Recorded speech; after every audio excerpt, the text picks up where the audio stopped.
Good day, and now we will have our quarter 2 module number 8, and we have the same learning competency, which is about analyzing literature as a means of understanding and changing values in the VUCA world. So we will start by reading our objectives and goals. This module encourages you to analyze literature as a means of understanding and changing values in the VUCA world. Different activities are provided for you to meet the target skills. At the end of this module, you are expected to first, identify literary analysis and its purpose. Second, analyze the basic literary elements. And lastly, we have used the 5 simple tips in writing literary analysis. So later, we will have activities and discussions for us to attain those goals. And we have now the what I know part. For us to know the things that you already know, you will answer these questions, 15-item activity. So for numbers 1 to 5, you will read each statement in each number, then you will identify what is being described. And you will choose among the choices, is it letter A, B, C, or D? So you will just choose one correct letter for your answer. Then for numbers 6 to 10, you will read particular text. There are 2 paragraphs. Then you will identify what is being asked in each number. So same procedure, you will choose one letter for your answer. But for 11 to 12, you will write T, capital T, if the statement is true, then letter F if it is false or if it is incorrect. So your answers will be letter T, caps lock T, capital T, or capital F. So for what's in the previous lesson, you have learned the definition of a short story and its elements. This information is essential in reading and analyzing a story to grasp the message of the story that the author wants to convey. Complete the diagram below by categorizing each word inside the box to form the correct organization of ideas of literary elements. So, among the letter or the words we have inside the box, you will put it under character, setting, or plot. So, we can see that in character, there should be 2 words. In setting, there should be 3 words, while the remaining words will fall under plot. So, you may copy this one on your answer sheet, then put your answer inside the boxes. So you can answer this if you really understood and realized the module that we had last time. That is module number 7. For what's new, young people nowadays are easily persuaded and influenced by things or by the individuals they saw and idolized on the internet. Read the short story below and see how a teenager like you understood the value of life outside the fast-changing world. So you will read Reality Check by Jasmine M. Ignacio up until page number 7. So read and analyze each question carefully and look for the answers in the story. Write your answers in a complete sentence. So a complete sentence, it starts by a capital letter, then it is ended by a period or punctuation mark. Make sure that it has a complete thought. So you will answer those 5 questions according to what you have understood, what you have learned from the text. So we will proceed now to the discussion proper, literary analysis. It is a closely studying a text, interpreting its meaning, and exploring why the author made certain choices. It can be applied to novels, short stories, plays, poems, or any form of literary writing. So when we say literary analysis, from the word literary meaning a text, form of literature that we will analyze, that we will expand, we will extract the meaning from the structure, from the title, or for all the information that we have that we can consider for us to really know the meaning behind those literary texts. So we have 4 purposes of literary analysis. Why do we need to analyze literary? Why do we need to know the meaning? First, to gain insight into the development of literary works. So when we say gain insight, to know the knowledge, to know something, to have an idea about the progress of literary works, because sometimes we can see the changes of literary texts before from literary texts that we have now. So we can see the development when it comes to structure, when it comes to the language itself, how it was presented. So we can also consider those, because by the time where it was written, it can be also considered as a part of a literary analysis. So second one, to analyze how the authors use literary methods to establish meaning.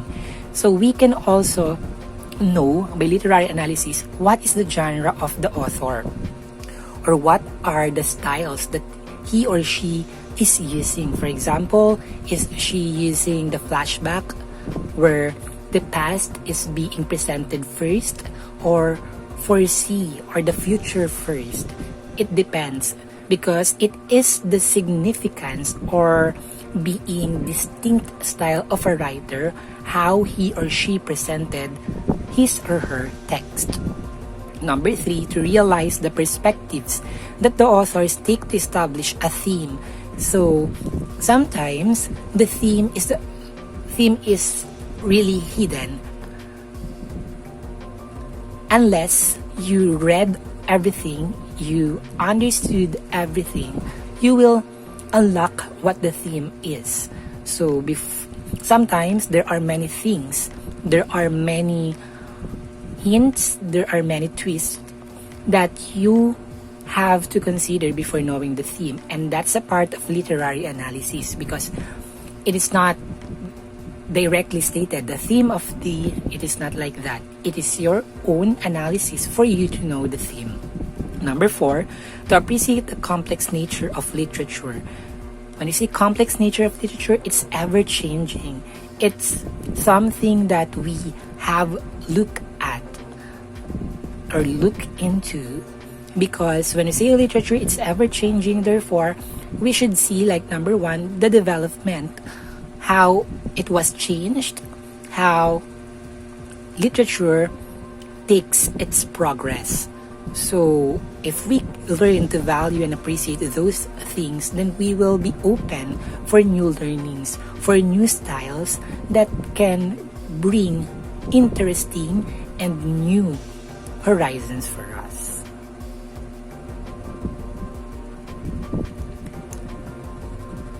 Now that you already have the idea about literary analysis and its purpose, let's study these 5 simple tips that you can use in writing a literary analysis. So we have 5 simple tips in writing literary analysis. Number 1, choose a topic. You need to choose a topic that excites you. Topics can be divided into the main literary elements: characters, themes, conflict, setting, plot. So you should also extract the information according to the 5 elements that we have here. The characters, each character you have to analyze. Does the character, or did the character change from beginning then until the end, or just the same? Themes, what are the themes, or what is the central theme? Conflict, how many conflicts? Setting, how many settings? When it was happened, is it during Spanish era or like that? So also the plot, how the story was presented. Is it flashback, foresee, or just a normal one? So you will consider those things for you to know the real meaning, lesson, and everything about a text. So number one, choose a topic that excites you. For example, you want to analyze a literary about comedy, tragic, or romance. So it can be, depends on your choice. Number two, focus the topic. You need to do a lot of brainstorming, outlining, and specific thinking about the element on which you would like to focus. The brainstorming process involves mapping out the different aspects of the chosen element. Make a choice by narrowing down the selection and focusing the ideas. Come up with a question to answer. What do you want to explore about the topic? Why does it stand out to you? So you have to do the brainstorming because you will have the initial information that you can have. For example, the author's background, the title itself, and the history or somehow the reason why it was written. You can also research about that. And we will proceed to... So also you have, by focusing on your topic, you have to answer the why question. Instead of simply describe the text, why pushes you to analyze and even synthesize. So you will also include the reason. Why did you choose that topic? Why did you have that text? So number three, gather textual evidence. Collecting material to answer or support your question is often a time-consuming stage because most of the close reading will occur here. You can use the ICHL in gathering textual evidence. Like the first one, letter I, identify common themes, repetitions, and patterns. So if you can observe the repetition of an idea, a place, or any word, anything, you can also take down that. Because if you notice that it was repeated, you should remind yourself that repetition is a way of giving emphasis. Maybe it's the author's style to giving emphasis to a particular thing. That is repetition or giving patterns or the theme. Letter C, categorize elements, tone, and narrative style. So you will also know the elements like what we have discussed. These things, the characters, settings, plot, like this one. Highlight characterization, setting, and foreshadowing. So when we say highlight characterization, obviously we can identify the meaning of a story or for literary text if we really highlight the characterization. Who are the characters? What characters do they have? Do they change? Are they changing or are they the same since beginning up until the end? Then label character types, symbol, and metaphor. Because sometimes authors are very creative that they will not say directly who are they, what kind of characters do they have, what the symbols are. For example, the place can have a symbol, the tradition, even the settings, the time, and everything. It is the author's style, creativity on how he or she will give emphasis, will give mystery and interesting ideas to this. Number 4, introduce evidence, analyze. You should introduce your point in 1 or 2 clear topic sentences. Next, it's important to provide evidence that supports the main. So after having the analysis, it's the time for you to write it. So introduce, what do you think the text is all about? It's time to give your own analysis, your literary analysis. So introduce first, then give the evidence. Quotation, when we say quotation, these are the direct quotation that we can see from our text that we use. For example, a quotation from the character itself. You will also include, because the character said this, I can infer that. I believe that it is the thought because according to the quotation, and you can also give the summary of the plot, what happened, just a glimpse, but you will not definitely copy it. Then paraphrase, you need to explain a piece of evidence using your own words. So you will not copy everything from the text, but you will translate it according to what you have understood. How did you understand, realize, and comprehend those things? So evidence that can be in forms of quotation, summary, paraphrase. Then analyze. It's important that you know how to distinguish between descriptive writing and analytical writing. Descriptive writing, it answers who, what, where, how questions. It often tends to summarize the text. So analytical writing, it answers the why question. So here, what you have in evidences, it is the descriptive writing, because you will just summarize, and you will give the evidences. Why do you have that stand in the introduction? So again, from the introduce or introduction, you will introduce your own understanding supported by your evidence, then analyze. After giving the evidences, you will imply that you will say that because of the summary, because of the plot, because of this quotation, because of this, because of this, because of this, we can infer blah, blah, blah, blah. That's the reason why we have here the analytical writing. It answers the why question. So you will combine these two by giving your own interpretation, evidence, then why do you have interpretation? Because of these evidences. You will expound it here in analyze. Then lastly, we have conclusion. So conclusion, you can focus on concluding with what you hope to get out of your analysis or provide closure to the topic. Most importantly, you should seize the conclusion as an opportunity to provide your own opinion and reflection about your process of analyzing the text. So when you say conclusion, it is just the generalization of what you have analyzed. So based on what you have tackled, based on the story, author's background, the setting, plot, and other factors, I can conclude, blah, blah, blah, blah. So before we go to our activities, again, literary analysis, it is not just summarizing the text. It is to gain insight, analyze the author's literary methods, then realize the perspective author takes to establish a theme, to appreciate the complex nature of literature. And we have 5 simple tips. But before we proceed to 5 simple tips, when we say purposes, this is the power of literature, the creativity of the author, for us to discover the style and how literature is changing, because we are living in an ever-changing world. Excuse me.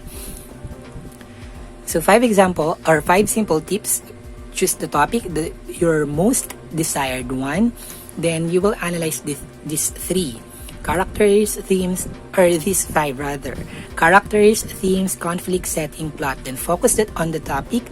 You will brainstorm. What do you think the topic is all about, or the initial information that you should know before analyzing. Then the third one, you will gather all of the evidences. Then the part 4, the fourth step, will be all about making your own literary analysis. So you will introduce what is your own interpretation, then evidence, support it with your evidences, then analyze with your own interpretation. Why did you say that? How did you say that? Because of these evidences, you will combine your introduction and your evidences for you to have the great analysis. Because descriptive writing is all about introduce and evidence. But when you say analyze, it is answering the why. Why is it like this? Why do we have this title? Why did the character change, or blah, blah, blah? So conclusion, your sum up. Here is an example of literary analysis. So in reality check, contentment and appreciation are the main things that the author clearly wants to convey to her readers. So we can see that the author is a female. Then, according to the one who made this literary analysis essay, for her, contentment and appreciation are the things being emphasized. Then, why stress out good and bad things of idealizing personalities of social media? We need to be wise in everything we believe. Life offers us many good things. So there are combination of own understanding and the actual text being analyzed. Then as a reader, this will be your conclusion part. It undoubtedly was shown at the end of the story that the author wants to convey the realization of the daughter. So your conclusion may be incorporated also by the facts stated or the actual information stated in the text. So we will now proceed to what's more. Independent activity 1.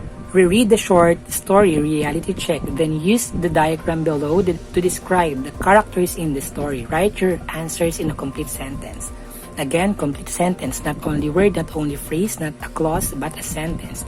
It has a complete thought. It ends with a punctuation mark and starts by a big letter or capital letter. Daughter, according to what you have read, what are the characteristics of the daughter and the mother? So you can copy these things on your answer sheet. Then independent assessment 1, read the given statements, then arrange the jumbled letters to get the correct answer. So we have the letters here, then you will rearrange it for you to identify what is being described in each item. Independent activity number 2, read and carefully analyze the poem, then answer the questions that follow. So after reading the poem entitled Serene, you will answer these questions. Who is the speaker in the poem? Number 2, number 3, number 4, number 5. So all of those will be coming based on your analysis in the poem. So you can consider the 5 steps that we had a while ago. So independent assessment number 2, using the poem Serene, identify what figures of speech were used in the poem. Write M if metaphor, S if simile, P for personification. It was discussed in the previous module, so you can go back if you cannot still remember it.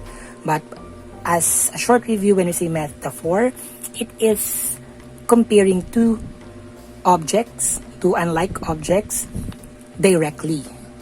But similarly, they are both comparing two unlike objects. However, when we say simile, it is using as and like. For example, my friend is my star. That is metaphor because the word friend is compared to a star. But when we say my friend is like a star, so that is simile because it uses the word like. My friend is like a star. So that is the big comparison or the big difference between the two. But when you say personification, from the word itself, person, the human attributes are given or are inanimated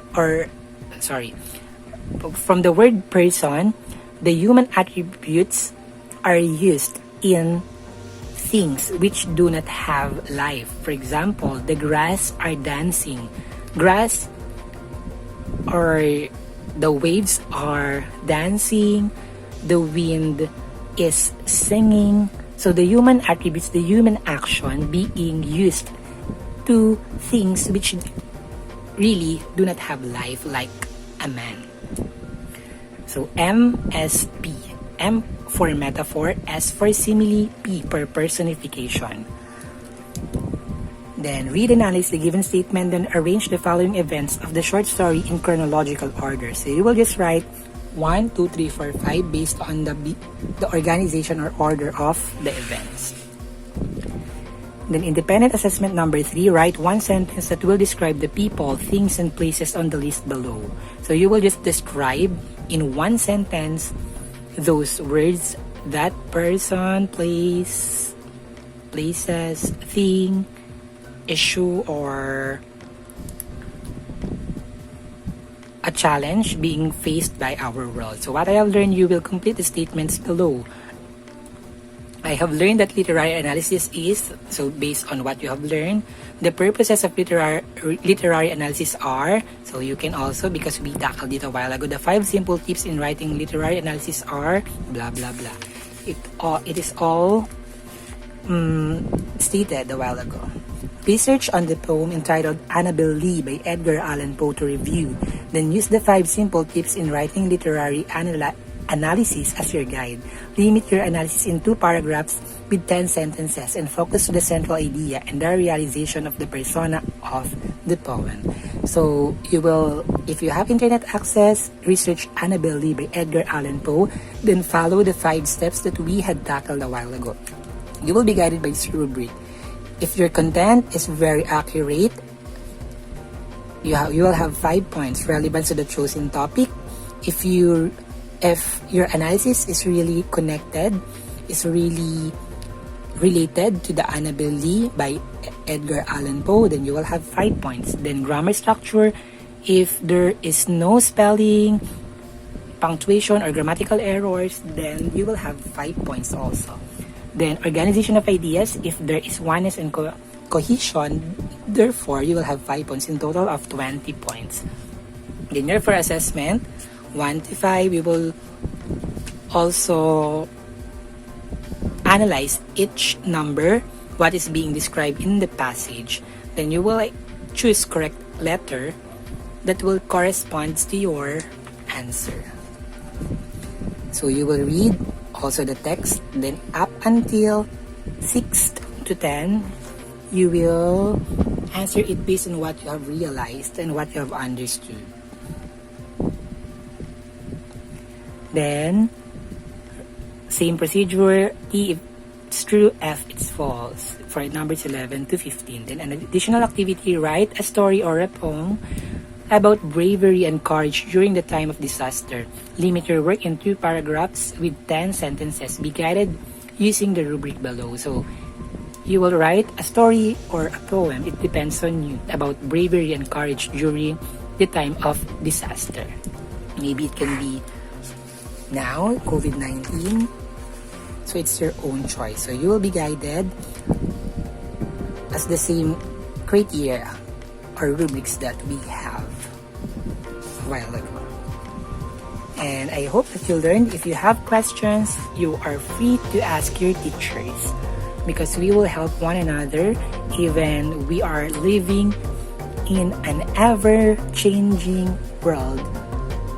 The only thing that we will help us to cope up with this is to help one another, because if we learn and to find the essence of helping, then it will not be that difficult for us to adjust, to cope up, because we are living not only for ourselves but for other people as well. Even though sometimes we are struggling, still in the eyes of God, if we learn how to help one another, our world will become more beautiful, more peaceful, and more lovable to live in. So that's all for this module. Goodbye and thank you. Stay safe and God bless.